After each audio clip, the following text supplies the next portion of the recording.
Ngapain kamu? Bolos lagi ya? Sekolah tuh ngebosenin, males. Pendidikan itu penting tahu untuk masa depan kamu. Gak tau ah, aku pengennya ngelakuin yang aku suka aja. Ih, kamu nggak tahu ya? Dari pemerintah tuh wajib tahu untuk belajar selama 12 tahun. 12 tahun, lama banget. Ih, kamu mah nih, lihat ya. Nih aku kasih lihat videonya. Yang pertama, pengertian sistem pendidikan nasional. Sistem berasal dari bahasa Latin, yaitu sistema, dan bahasa Yunani, yaitu sistema. Itu merupakan suatu kesatuan yang terdiri dari komponen-komponen yang saling terkait untuk mencapai suatu tujuan yang diharapkan. Secara yuridis, pengertian sistem pendidikan nasional dalam Undang-Undang Nomor 20 Tahun 2003 Pasal 1 Ayat 3 yang berbunyi, sistem pendidikan nasional adalah keseluruhan komponen pendidikan yang saling terkait secara terpadu untuk mencapai tujuan pendidikan nasional. Nah, disimpulkan bahwa sistem pendidikan nasional berfungsi secara sistemik atau melibatkan komponen yang bekerja secara menyeluruh dan sistematis, atau setiap komponen bekerja secara terpadu dan saling terkait satu sama lain, sehingga memiliki alur yang teratur dan terstruktur. Yang kedua, analisis suprasistem pendidikan nasional. Suprasistem dari sistem pendidikan nasional adalah keseluruhan kehidupan masyarakat dalam bernegara dan berbangsa yang mencakup masyarakat nasional domestik atau masyarakat dalam negeri sebagai lingkungan proksimal dan masyarakat internasional sebagai lingkungan distal. Untuk detailnya seperti gambar berikut. Yang ketiga yaitu ada peta umum sistem pendidikan nasional. Yang pertama itu ada komponen input pendidikan, yaitu segala bentuk informasi tentang produk, bahan baku, alat, tenaga, dan lingkungan yang dipergunakan untuk menyelenggarakan transformasi dalam sistem pendidikan nasional.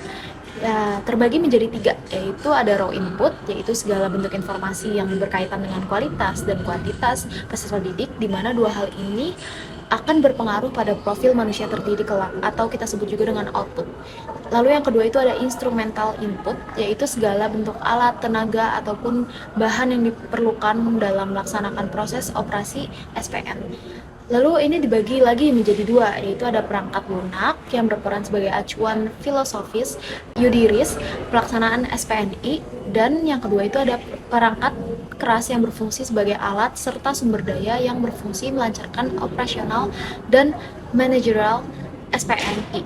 Selanjutnya itu ada environmental input, yaitu segala bentuk lingkungan yang perlu diperhatikan dan dijadikan patokan untuk mengembangkan transformasi sistem pendidikan menuju tujuan yang hendak dicapai.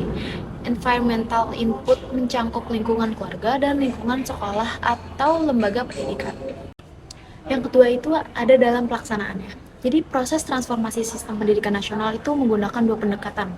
Yang pertama itu ada proses transformasi dengan pendekatan manajemen operasional.